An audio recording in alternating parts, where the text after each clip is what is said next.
नमस्ते साथीहरू, म केशव पौडेल। म आज फरेनरको बारेमा केही कुराहरू यहाँहरू सामु गर्न चाहन्छु।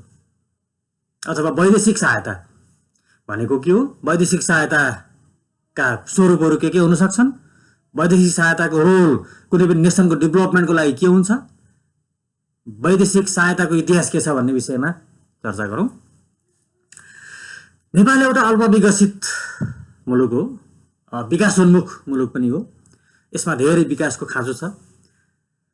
Political, economical, sociological, technological, legal सेक्टरमा हामीले धेरै विकास गर्नुपर्नेछ, हामीले धेरै चेन्जहरू गर्नुपर्नेछ, जसको लागि हामीलाई प्रशस्त मात्रामा एडको आवश्यकता पर्छ। र त्यो एड, त्यो सहायता सबै आन्तरिक स्रोतबाट फुलफिल नहुन सक्छ, जसको लागि फरेन एडको आवश्यकता पर्छ अथवा वैदेशिक सहायताको आवश्यकता पर्छ।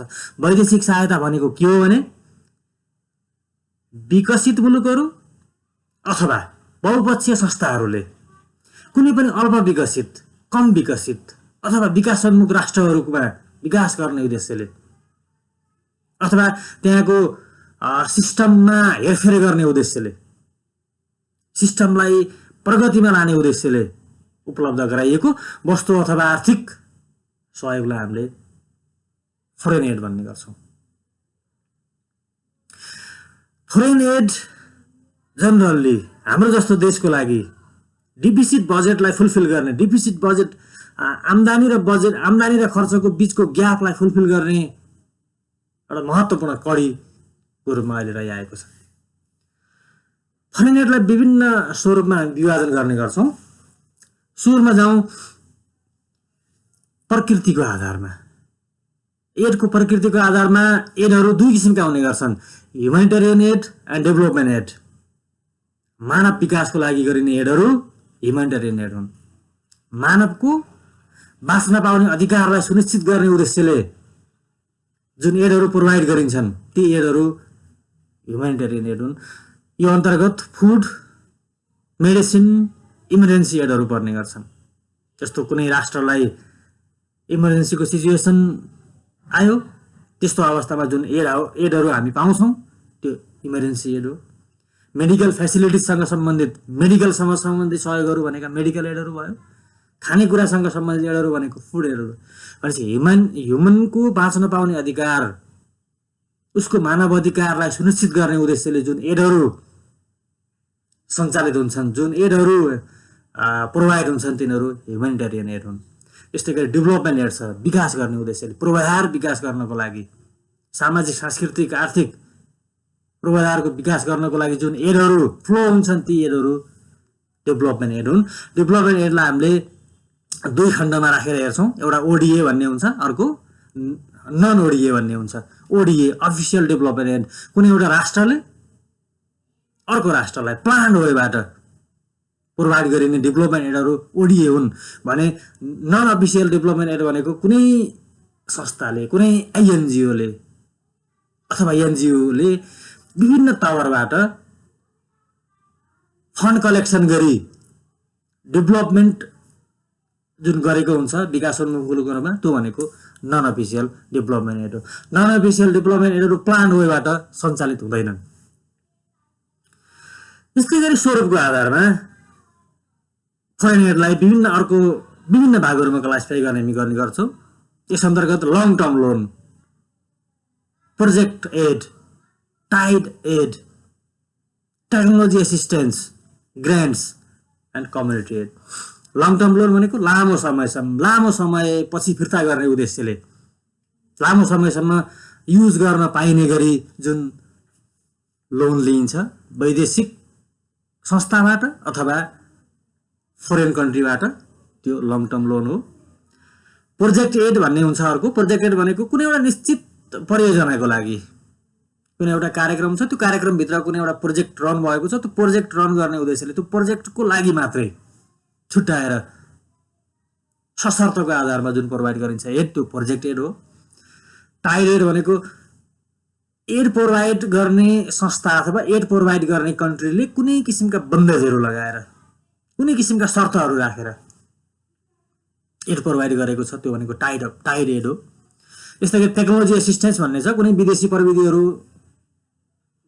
कुनै चाहिँ डेभलप्ड कन्ट्रीको प्रविधिहरू अन्डर डेभलप कन्ट्रीहरूमा आएको छ, त्यो चाहिँ टेक्नोलोजी एड हो। यस्तै गरी ग्रान्ट्सहरू हुन्छन्, ग्रान्ट्सहरू भनेका फिर्ता गर्न नपर्ने किसिमका एडहरू, यस्ता एडहरू जुन हामीले अथवा कुनै एउटा अल्प विकसित मुलुकले लिएको छ विकसित मुलुकबाट, र त्यसलाई फिर्ता गर्ने उद्देश्यले होइन, त्यसलाई युज गर्न पाइने उद्देश्यले, जुन त्यसलाई हामीले ग्रान्ट भन्छौँ। ग्रान्टहरू पनि विभिन्न किसिमका हुने गर्छन्। यस्तै गरी कम्युनिटी एड भन्ने छ वस्तुगत सहायता, कुनै दाताले अथवा चाहिँ वैदेशिक संस्था अथवा कन्ट्रीले वस्तु नै दिएको छ, फिजिकल गुड्स नै प्रोभाइड गरेको छ एडको रूपमा भने त्यो के हो त कम्युनिटी एड हो अथवा वस्तुगत सहायता हो। यस्तै गरी वैदेशिक सहायतालाई दाताको आधारमा, प्रोभाइडरको आधारमा, एड प्रोभाइडरको आधारमा दुई भागमा क्लासिफाई गरिन्छ। एउटा बाइलेटरल एड भन्ने छ, अर्को मल्टिलेटरल एड भन्ने छ। बाइलेटरल भनेको दुईवटा कन्ट्रीको बिचमा सम्झौता भएर जुन एड प्रोभाइड हुन्छ त्यो बाइलेटरल एड हो। जस्तो जापान र नेपालको बिचमा चाहिँ सम्झौता भयो, जापानले सोझै नेपाललाई कुनै किसिमको फन्ड एडको रूपमा प्रोभाइड गर्यो, त्यो भनेको बाइलेटरल हो। एउटा राष्ट्रले अर्को राष्ट्रलाई सिधै कुनै एड प्रोभाइड गरेको छ, त्यो बाइलेटरल सिस्टम हो। भन्न खोजेको यसमा धेरै पार्टीहरूको, धेरै कन्ट्रीहरूको, धेरै चाहिँ संस्थाहरूको चाहिँ एट्याचमेन्ट हुँदैन। दुईवटा राष्ट्रहरूको बिचमा सम्झौता भएर दुईवटा राष्ट्रको बिचमा सम्झौता भइसकेपछि त्यो सम्झौताको आधारमा काम गर्ने उद्देश्यले अर्को राष्ट्रले एउटा राष्ट्रले अर्को राष्ट्रलाई जुन एड प्रोभाइड गर्यो त्यो बाइलेटरल एड हो। भने मल्टिलेटरल एड भनेको कुनै बहुपक्षीय संस्थाले विभिन्न देशहरूबाट फन्ड कलेक्ट गरेर कुनै एउटा राष्ट्रलाई प्रोभाइड गरेको छ एडको रूपमा, त्यो भनेको मल्टिलेटरल एड हो। जस्तै बहुपक्षीय संस्थाहरूको रूपमा वर्ल्ड ब्याङ्कले विभिन्न राष्ट्रहरूबाट फन्ड कलेक्सन गरेर त्यो वर्ल्ड ब्याङ्कले बनाएको सिस्टमको आधारमा कुनै एउटा अर्को राष्ट्रलाई फन्ड प्रोभाइड गरेको छ अथवा एडको रूपमा फन्ड प्रोभाइड गरेको छ, त्यो के हो, अथवा कम्युनिटी प्रोभाइड गरेको छ, त्यो के हो त भन्दा मल्टिलेटरल एड हो। वर्ल्ड ब्याङ्क भयो, एडिबी भयो, यस्ता किसिमका संस्थाहरूले छरिएर रहेका फन्डहरूलाई कलेक्ट गर्छन् र कुनै अर्को राष्ट्रमा चाहिँ एडको रूपमा त्यो फन्डलाई प्रोभाइड गर्छन्। भनेपछि यसमा धेरै संस्थाहरूको, धेरै राष्ट्रहरूको संलग्नता भयो मल्टिलेटरल, दुईवटा राष्ट्रको मात्रै संलग्नता भयो बाइलेटरल। यसरी फरेन एडहरू विभिन्न रूपमा आउने गर्दा रहेछन्, यसका विभिन्न स्वरूपहरू हुँदा रहेछन्। Humanitarian aid, development aid, long term loan, project aid, tied aid, technology assistance, grants, community aid. यस्तै गरी बाइलेटरल, मल्टिलेटरल, यी फरेन एडका स्वरूपहरू हुन्। फरेन एड अन्तर्गतको फन्ड अथवा कम्युनिटी फ्लो हुने प्रक्रियाहरू हुन्। कुनै पनि अल्प विकसित मुलुकहरूको लागि फरेन एड कसै ढुङ्गा हुन्छ, अत्यन्तै महत्त्वपूर्ण हुन्छ। उसले कतिपय यस्ता राष्ट्रहरू पनि छन्, अति कम विकसित राष्ट्रहरू जसमा सामान्य मानव अधिकार फुलफिल पनि भएको हुँदैन, मान्छेले बाँच्न पाउने अधिकार पनि फुलफिल भएको हुँदैन, त्यस्तो राष्ट्रहरूको लागि ह्युमेनिटेरियन एड अत्यन्तै महत्त्वपूर्ण हुन्छ। तथापि फरेन एडका विविध बेफाइदाहरू पनि छन्। फरेन एड जनरली हामीले टाइड एड भनेर हामी गरेका थियौँ अघि, टाइड एड शर्त र बन्देज लगाएर कुनै एड प्रोभाइड गरिएको हुनसक्छ, अथवा हामीले ग्रान्टहरू लियौँ, अनुदान लियौँ भने त्यो अनुदान दिने संस्था अथवा त्यो राष्ट्रप्रति सदा सर्वदा हामी झुक्किरहनु पर्ने हुनसक्छ, अथवा हामीलाई लोअर लेभलबाट हेर्ने वातावरणको सृजना हुनसक्छ। फरेन एडका बेफाइदाहरू पनि हुन सक्ने भए, फाइदाहरू पनि हुन सक्ने भए। अब जाउँ इन्टरनेसनल इन्भेस्टमेन्टको बारेमा थोरै, अथवा यसलाई चाहिँ हामी शब्दको रूपमै जाउँ, एफडिआई र एफपिआई भन्छौँ। एफडिआई फरेन डाइरेक्ट इन्भेस्टमेन्ट, एफपिआई भनेको foreign portfolio investment. Foreign direct investment भनेको के हो भने कुनै पनि राष्ट्रको कुनै फरेन राष्ट्रको एउटा फर्मले एउटा इन्स्टिट्युसनले कुनै अर्को राष्ट्रको अर्को इन्स्टिट्युसन एक्वायर गर्ने एउटा राष्ट्रको फर्मले अर्को राष्ट्रको फर्मको एसेटलाई एक्वायर गर्ने एक्विजिसन गर्ने र त्यसमाथि कन्ट्रोल ओभर गर्ने जुन प्रक्रिया हो त्यो भनेको एफडीआई हो। एउटा राष्ट्रको रेसिडेन्टले अर्को राष्ट्रको फर्म एसेट एक्वायर गरी आफ्नो कन्ट्रोलमा राख्ने जुन प्रक्रिया हो त्यो भनेको एफडीआई हो। अथवा सामान्य अर्थमा भन्दा एउटा राष्ट्रको एउटा रेसिडेन्टले अर्को राष्ट्रको कुनै फर्मलाई किन्ने भनेको एफडीआई। अब एफडीआई भनेको फेरि कुनै राष्ट्रको एउटा इन्भेस्टरले अर्को राष्ट्रको स्टक एक्सचेन्जमा सेक्युरिटिजहरू खरिद गर्ने अथवा फाइनेन्सियल मार्केटमा लगानी गर्ने भनेको फोरेन पोर्टफोलियो इन्भेस्टमेन्ट। सेक्युरिटिजहरू खरिद गर्नु भनेको फोरेन पोर्टफोलियो इन्भेस्टमेन्ट भने फिजिकल एसेटहरू नै खरिद गर्नु भनेको फरेन डाइरेक्ट इन्भेस्टमेन्ट। जनरली हाम्रो चाहिँ आर्थिक क्षेत्रमा ग्लोबल इकोनोमीमा एफडीआई र एफपीआई दुईवटा कमन वर्डहरू हुन्। यो ग्लोबल ओपन मार्केटको यो रिजल्ट पनि हो एफडीआई र एफपीआई। एफडीआई र एफपीआई दुवै महत्त्वपूर्ण पनि हुने गर्छन् ग्लोबल ओपन मार्केट क्रिएट गर्नको लागि। तथापि एफडीआई र एफपीआईमा केही फरकहरू छन्। एफडीआईमा एक्टिभ होल्डिङ हुन्छ। कुनै पनि होल्डिङ कम्पनी कुनै पनि व्यक्ति अथवा फर्मले कुनै अर्को देशको फर्मलाई एक्वायर गरिसकेपछि त्यसमा उसको पूर्ण कन्ट्रोल ओभर सुरु हुन्छ, एक्टिभ होल्डिङ हो। भने एफपीआईमा प्यासिभ होल्डिङ हुन्छ। फाइनेन्सियल मार्केटमा लगानी गरेका छ, सेक्युरिटिज खरिद गरेका छ कसैले भने उसले जस्ट के को लागि त भन्दा कुनै किसिमको बोनस र त्यसबाट रिटर्नको लागि मात्रै हुन्छ, त्यसमा अरू कन्ट्रोल ओभर केही पनि हुँदैन। त्यसो भएर यो एफपीआई भनेको प्यासिभ होल्डिङ हो। र एफडीआई अन्तर्गत एक्टिभ इन्भेस्टर हुन्छ, एफपीआई अन्तर्गत प्यासिभ इन्भेस्टर हुने गर्छ। एफपीआईमा कन्ट्रोलको लेभल लो हुने गर्छ भने एफडीआईमा कन्ट्रोलको लेभल हाई लेभलको फुल कन्ट्रोल हुन्छ। अनि टाइम पिरियड चाहिँ एफडीआई लङ टर्मको लागि हुन्छ भने एफपीआई सर्ट टर्मको लागि हुने गर्छ। जनरली एफडीआईको प्रोजेक्ट म्यानेजमेन्ट सिस्टम इफिसियन्ट हुन्छ भने एफपीआई अन्तर्गत project management system less efficient हुनसक्छ।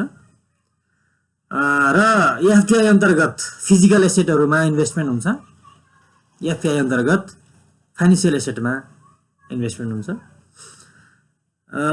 एफडीआई अन्तर्गत इन्ट्री र एक्जिट डिफिकल्ट हुन्छ। जब एफडीआई अन्तर्गत कुनै इन्भेस्टर इन्ट्री भयो भने त्यो सजिलैसँग एक्जिट भएर जान सक्ने अवस्था रहन सक्दैन।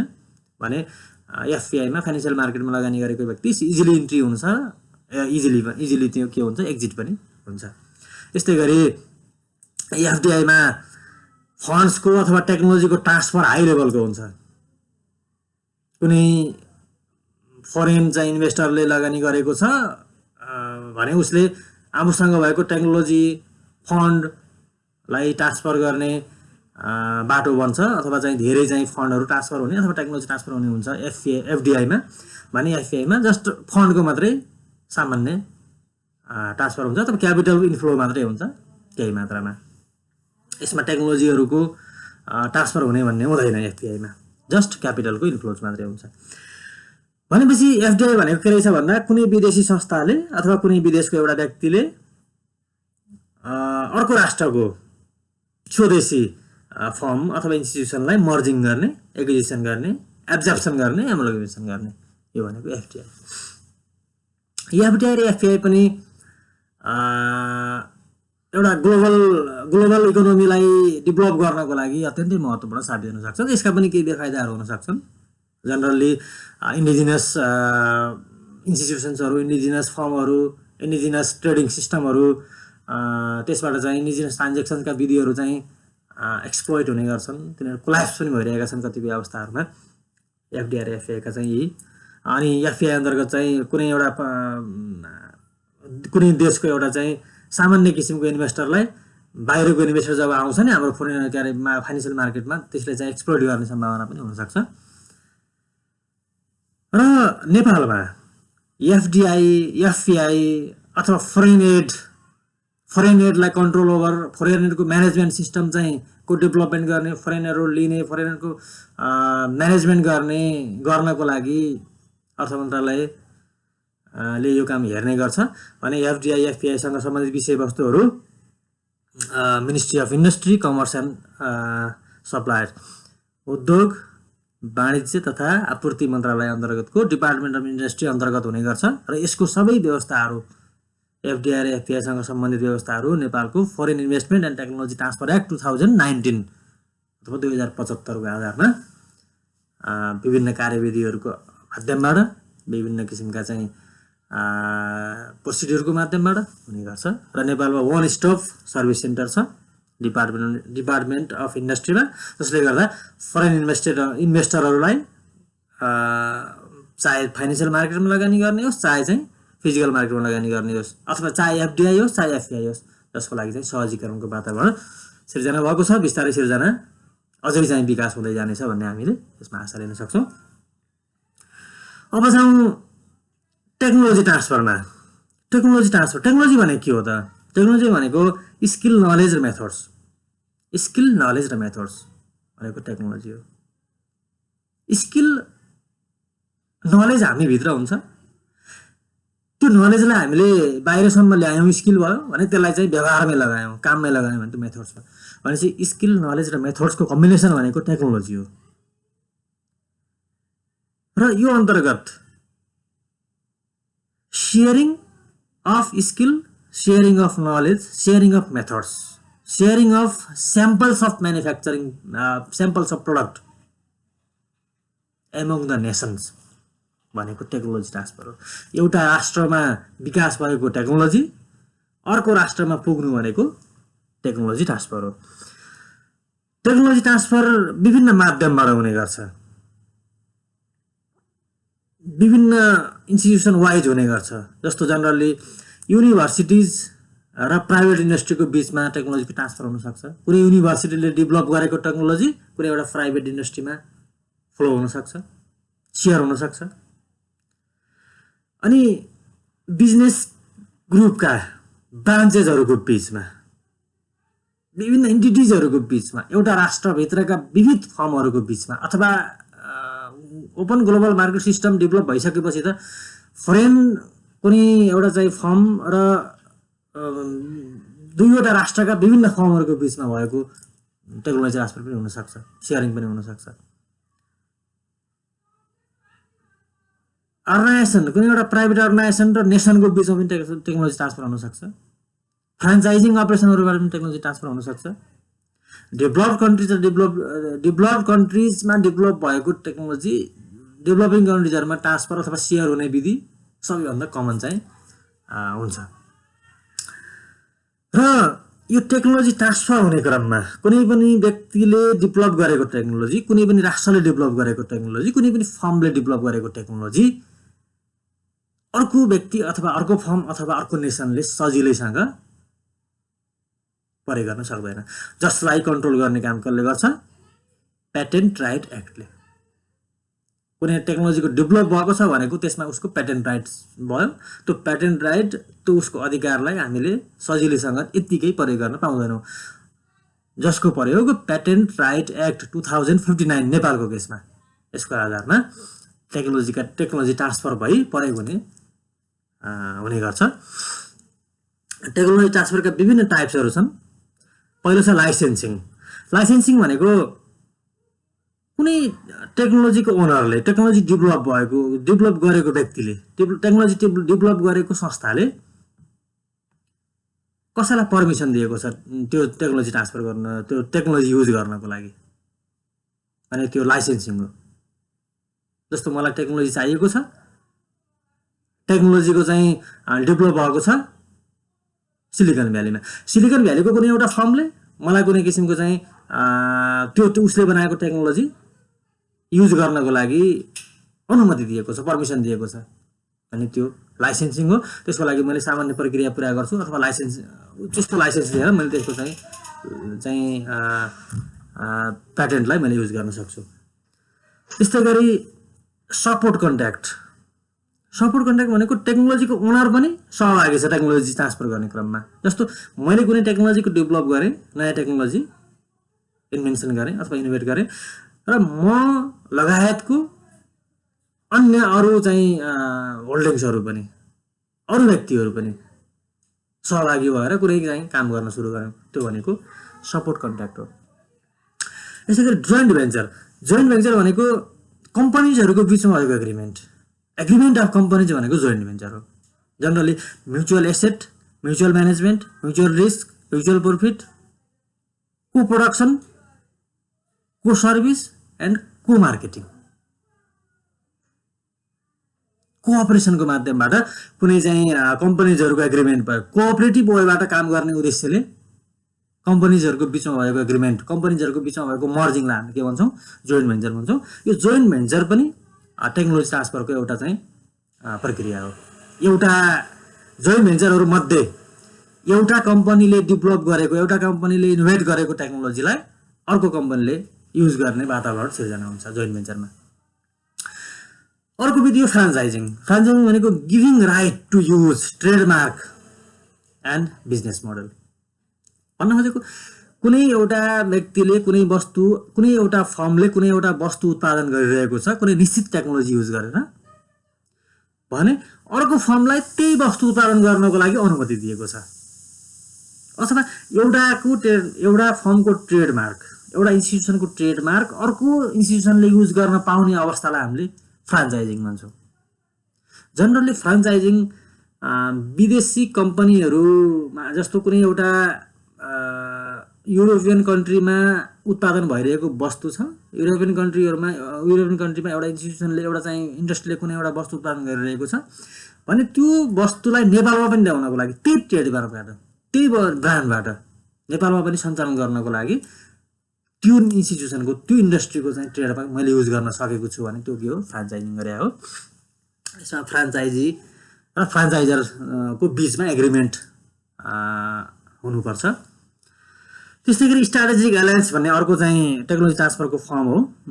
यसमा चाहिँ agreement between two or more big companies for new innovation. कुनै नयाँ इनोभेसन गर्नुपर्ने छ, नयाँ प्रडक्ट लन्च गर्नुपर्ने छ, नयाँ सर्भिसको डेभलप गर्नुपर्ने छ भने धेरै कम्पनीजहरू, धेरै क्रिएटिभ कम्पनीहरूको बिचमा एग्रिमेन्ट भएर जुन कम्बाइन्ड अथवा कोलाबोरेटिभ वेबाट जुन काम सुरु भएको छ त्यो भनेको स्ट्राटेजिक एलायन्स हो। यसबाट पनि टेक्नोलोजीको ट्रान्सफर हुन्छ। एउटा कोलाबोरेटिभ वेबाट काम गर्ने भन्ने बित्तिकै एउटासँग भएको टेक्नोलोजीले अर्को चाहिँ कम्बाइन भएको फर्मले युज गर्न पाउने हुन्छ एउटाको टेक्नोलोजीलाई। यस्तै गरी इक्विपमेन्ट एक्विजिसन भन्ने छ। इक्विपमेन्ट एक्विजिसन भनेको एफडिआई जस्तै नै हो। एउटा फर्म, एउटा इन्स्टिट्युसनको कुनै इक्विपमेन्ट अर्कोले किनेर युज गरेको छ। जस्तो हामीले के गर्छौँ भन्दा जनरली नेपालमा कम्प्युटर बनाउने क्रममा कम्प्युटरसँग सम्बन्धित सबै सामग्रीहरूलाई हामीले सम्बन्धित कम्प्युटर कम्पनीबाट ल्याउँछौँ र यहाँ एसेम्बल गर्छौँ र कम्प्युटर डेभलप गर्छौँ। अनि त्यही ब्रान्डको कम्प्युटर यहाँ डेभलप हुन्छ। यसबाट विभिन्न किसिमका कस्टम ड्युटीहरूमा केही हदसम्मको लागि चाहिँ हामी शुल्क न्यून चाहिँ खर्चमा गर्न सक्छौँ भन्ने आधारमा त्यो गर्न सकिन्छ।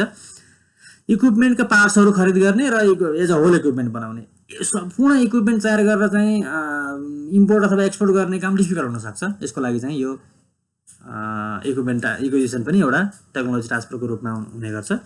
यस्तै गरी अर्को छ म्यानेजमेन्ट कन्ट्र्याक्ट भनेको एउटा कुनै इन्स्टिट्युसनलाई रन गर्नको लागि अर्को कुनै म्यानेजमेन्ट सिस्टम त्यो इन्स्टिट्युसनभित्र आएर उसले त्यो इन्स्टिट्युसन सञ्चालन गरेको छ भने त्यो म्यानेजमेन्ट कन्ट्र्याक्ट हो। त्यस्तै गरी फरेन कम्पनी एक्विजिसन भन्ने छ। यो भनेको पनि अब एफडिआईकै एउटा स्वरूप हो। यस्तै गरी ओरिजिनल इक्विपमेन्ट म्यानुफ्याक्चर, ओएम भन्ने अर्को चाहिँ विधि पनि छ टेक्नोलोजी ट्रान्सफर गर्नको लागि। त्यस्तै गरी फरेन डाइरेक्ट इन्भेस्टमेन्ट, यो टेक्नोलोजी ट्रान्सफरको एउटा स्वरूप नै भइहाल्यो। अनि बाइब्याक कन्ट्र्याक्ट भन्ने अर्को छ। बाइब्याक कन्ट्र्याक्ट भनेको एकचोटि चाहिँ हामी टेक्नोलोजी टास्क हामीले चाहिँ कुनै फर्म अथवा कुनै वस्तु अथवा सेवा उत्पादन गऱ्यौँ, गर्न सुरु गऱ्यौँ, त्यसपछि त्यसलाई हामी फेरि गर्न दियौँ कसैलाई कुनै टेक्नोलोजी युज गरेर, फेरि त्यसलाई हामीले के गर्यौँ, खरिद गऱ्यौँ, त्यो भनेको बाइब्याक कन्ट्र्याक्ट। यसरी फरेन एड अन्तर्गत मैले फरेन एडका विभिन्न स्वरूपहरूको बारेमा यहाँहरूलाई बताएँ। एफडिआई र एफपिआई भनेको के हो भन्ने बारेमा बताएँ, अनि टेक्नोलोजी ट्रान्सफरको बारेमा केही कुरा बताएँ। फरेन एड विभिन्न स्वरूपहरूको रूपमा हुने रहेछ। Humanitarian aid, development aid, long term loan, project aid, tied aid, technology assistance, grants, community aid, अनि बाइलेटरल अनि मल्टिल्याटरल अथवा डेभलपमेन्ट एडभित्र पनि फेरि ओडिए र नन अफिसियल ओडिए यो हामीले भन्यौँ। अनि एफडिआई भनेको कुनै वैदेशिक संस्था अथवा वैदेशिक फर्म अथवा वैदेशिक व्यक्तिले अर्को देशको फर्मलाई एक्वायर गर्ने र त्यसको एसेटमाथि कन्ट्रोल ओभर गर्ने भनेको एफडिआई। अनि फाइनेन्सियल मार्केटमा लगानी गर्ने भनेको फेरि एफपिआई। अनि टेक्नोलोजी ट्रान्सफर भनेको कुनै एउटा राष्ट्रमा अथवा कुनै एउटा राष्ट्रभित्र पनि एउटा फर्मले डेभलप गरेको, एउटा चाहिँ व्यक्तिले डेभलप गरेको, क्रिएसन गरेको चाहिँ टेक्नोलोजी अर्को व्यक्ति अथवा अर्को संस्थाले चाहिँ युज गर्न पाउने अवस्थाको सिर्जना हुने भनेको टेक्नोलोजी ट्रान्सफर। टेक्नोलोजी ट्रान्सफरका पनि विविध विधिहरू हुँदो रहेछन्। Licensing, support contract, joint venture, franchising, strategic alliances, turnkey agreement, equipment acquisition, management contract, foreign company acquisition, foreign direct investment, buyback contract, original equipment manufacture. यी विविध विधिहरूबाट ओपन ग्लोबल मार्केटको सिर्जना हुने सम्भावना बढी हुन्छ। त्यसकारणले गर्दा हामी यो पार्टमा, यो सेक्सनमा, यो बहुत महत्त्वपूर्ण सेक्सन हो, यो इकोनोमिक्ससँग सम्बन्धित विषयवस्तु पनि हो, यसमा हामी भाग लियौँ, यसमा छिर्यौँ, यो क्षेत्रमा छिर्यौँ भने यसले विभिन्न किसिमका आर्थिक उपार्जन, विभिन्न किसिमका आर्थिक विकाससँग सम्बन्धित कामहरूको लागि हामीलाई हेल्प गर्न सक्छ। इभन एफडिआई, एफपिआई, फरेन एडका विविध बेफाइदाहरू पनि छन्। यसले इन्डिजिनस जुन म्यानुफ्याक्चरिङ सिस्टम हो त्यसलाई चाहिँ कोल्याप्स गर्ने सम्भावना, सबैभन्दा यसको एक्सप्लोइटेसन गर्ने सम्भावना सबैभन्दा यसको बेफाइदाको विषय हो। हस् त, मैले यी कुराहरू गरेँ। हस्, थ्याङ्क यू, धन्यवाद, सुनिदिनु भयो। नमस्ते।